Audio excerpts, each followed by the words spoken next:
Ujú. Sí, en verano solemos descuidar un poquito más las prácticas. No es que seamos más cochinos, pero sí que como que nos relajamos un poquito más con las prácticas higiénicas en las cocinas. Pues salimos más a comer fuera, ya no solo en restaurantes, sino que nos vamos a la montaña, nos vamos a la playa, a la piscina. A veces no mantenemos en condiciones esos alimentos que nos llevamos. Entonces, sí que es una época en la que se notan más picos o se notan más casos de salmonelosis y de otras toxinfecciones alimentarias. Estamos hablando de esos casos en Teruel, en este caso por una tortilla de patata, pero del que también hablamos recientemente es en un fuet. También puede estar presente ahí. Ujú. Claro, nosotros tendemos a relacionar la salmonela o la salmonelosis con el consumo de alimentos elaborados con huevo, huevo poco hecho, o productos, etcétera. Entonces, se nos olvida que la salmonela puede estar en muchísimos más alimentos. Por ejemplo, puede estar en carne, sobre todo en carne de ave, puede estar también en productos lácteos que no han sido pasteurizados, puede incluso estar en agua que no haya sido tratada, puede estar en frutas, en hortalizas que hayan sido lavadas, por ejemplo, con esas aguas.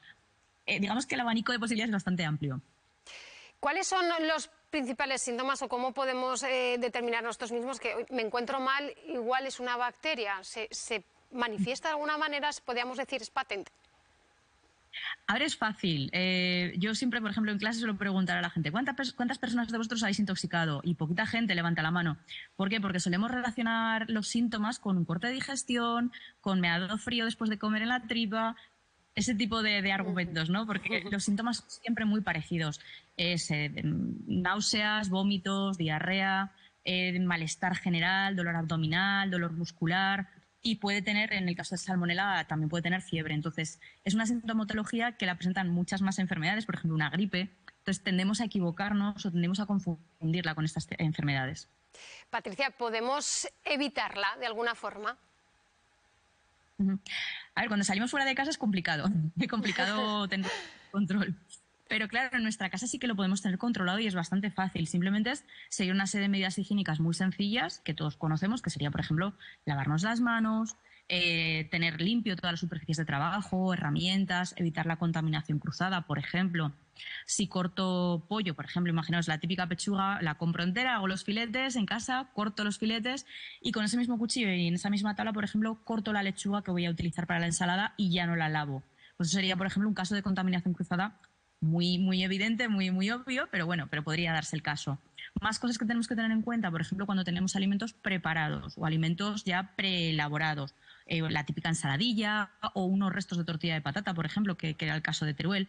En ese caso, si lo vamos a guardar, no nos ha sobrado, ¿no? O lo hemos preparado con antelación, lo que tenemos que asegurarnos es que se mantiene en correctas condiciones en el frigorífico. Siempre lo vamos a tapar y lo vamos a almacenar en las partes superiores del frigorífico, de forma que todo lo que sean alimentos crudos que puedan chorrear, por ejemplo, se quede en la parte de abajo y no contaminen esos alimentos. Más cosas que podemos hacer, cocinar bien, obviamente, los alimentos para destruir salmonela. Salmonela es una bacteria que, pese a ser un poquito chunga, es bastante fácil con 65 grados que nosotros aportemos al alimento, ya salmonela se destruye en la mayor parte de las ocasiones. Entonces tenemos que asegurarnos de dar ese tratamiento. Otras cosas que tenemos que tener en cuenta también, por ejemplo, importante, el caso de las mascotas. Si tenemos mascotas, sobre todo en el caso de los reptiles tienen una tendencia natural a ser portadores de salmonelosis o de salmonela, mejor dicho. Entonces, en el caso de que tengamos este tipo de mascotas, muy sencillo, simplemente si las vamos a tocar, las vamos a lavar, etcétera, automáticamente después me tengo que lavar muy bien las manos antes de cocinar, ¿vale? Entonces, más o menos estos serían unos consejos bastante sencillos y bastante, yo creo que obvios para todo el mundo, pero bueno, que tampoco está mal repetirlos de vez en cuando. Claro que sí, nunca está de más recordarlos y seguirlos, sobre todo para evitar situaciones como estas.